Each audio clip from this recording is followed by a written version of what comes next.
Ismi Kamil Muhammad Rizki bin Ridwan bin Yunus bin Abdurrahman. Ana min Mantang Gelombang 2 fi Karati pada Barat Jangka. Uliatu fi Baran fi tarikh 21 Yuli 26. Ana ahad tilmid min fasli الثاني عشر. يا شيخ رزق عندي سؤال. السؤال الأول أولا كيف طريقة التعلم للتسهل في الحفظ والمراجعة وعمل به وكيف نبتعد عن المعصيات. شكرا على استماعكم يا شيخ وألف منكم والسلام عليكم ورحمة الله وبركاته.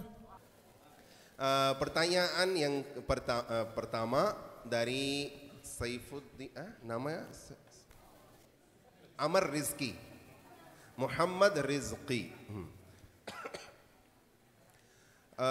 Bagaimana cara untuk menghafal kitab, menghafal PR atau menghafal Quran? Ya, Insya Allah saya terakhir memberikan ijazah untuk satu zikir. Insya Allah zikir ini bermanfaat sekali untuk santri-santri dan untuk asatidzah juga untuk menghafal kitab, menghafal Quran. Tapi cara yang kedua untuk menghafal Quran atau kitab, hendaklah kita menghafal berdiri, tidak duduk. Jalan, berdiri, dua sama. Misalkan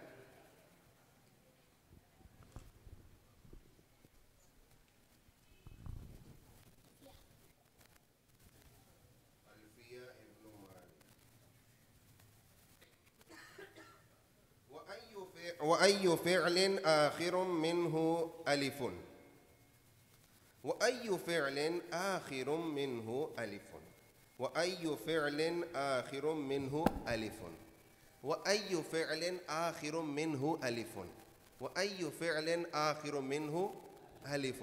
Anda apa namanya, jalan kaki atau berdiri 3 kali melihat, bacalah melihat, dan yang keempat atau yang kelima tanpa lihat ulang, berulanglah.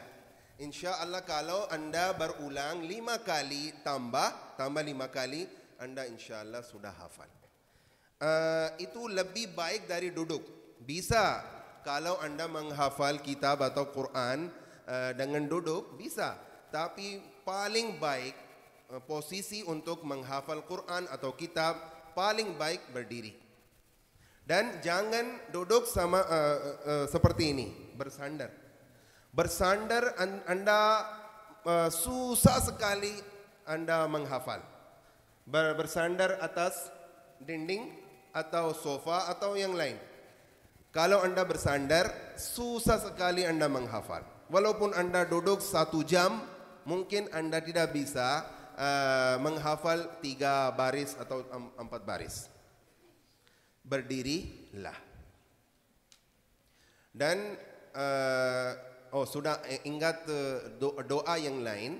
Allahumma rabbi syrahli sadri wa yassir li amri wahlul 'uqdatam min lisani yafqahu qawli. Jangan lupa sebelum menghafal kitab atau Quran doa ini. Untuk menjauhkan dari dosa, hendaklah kita baca kitab-kitab salihin, kita aulia salaf salihin. Bagaimana mereka menjauh dari dosa-dosa. Mereka bagaimana menghisab,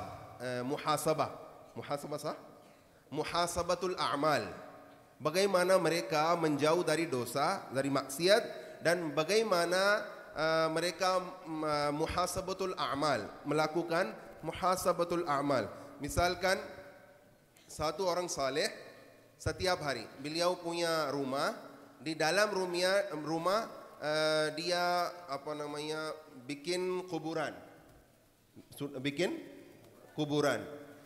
Setiap malam sebelum tidur dia masuk di kuburan dan berbaring dan katakan, wahai Allah, ya Allah, ampunilah dosa-dosa kami, dosa-dosa saya. Saya tidak akan kembali kepada dosa. Satu kali saja. Saya tidak akan kembali kepada dosa. Mohon maaf.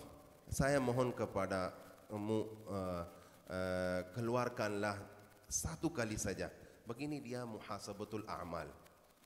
Dan yang kedua muhasabatul a'mal, kalau kita menghukum diri kita sendiri, menghukum ya diri kita sendiri. Kalau satu kali saya menghibat, saya berselawat kepada Nabi Muhammad sallallahu alaihi wasallam 300 kali.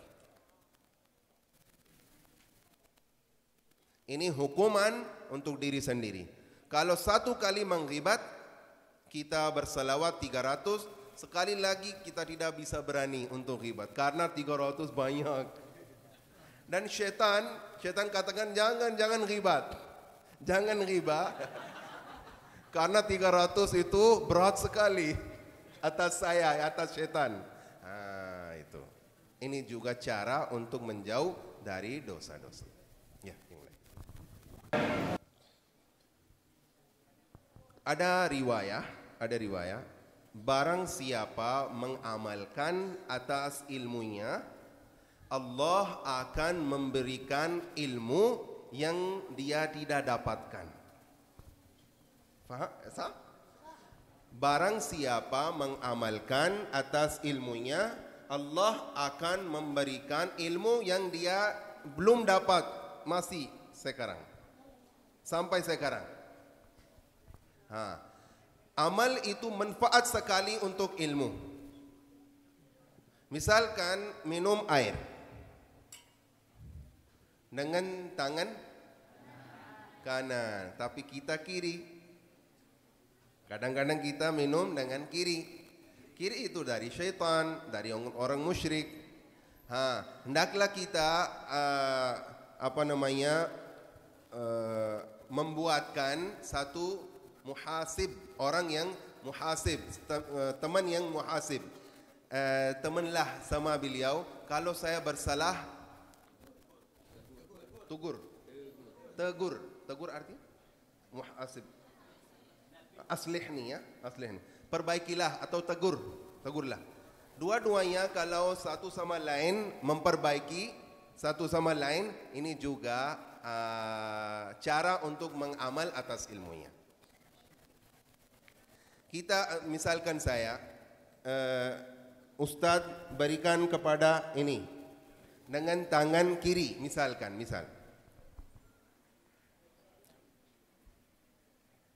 Apa yang saya lakukan? Saya tidak ambil. Mohon, Masya Allah. Beliau sudah paham. Beliau juga sudah paham. Kenapa saya tolak? Paham? Itu mengamal untuk amalnya. Amal untuk ilmunya, atas amalnya. Faham? Sudah?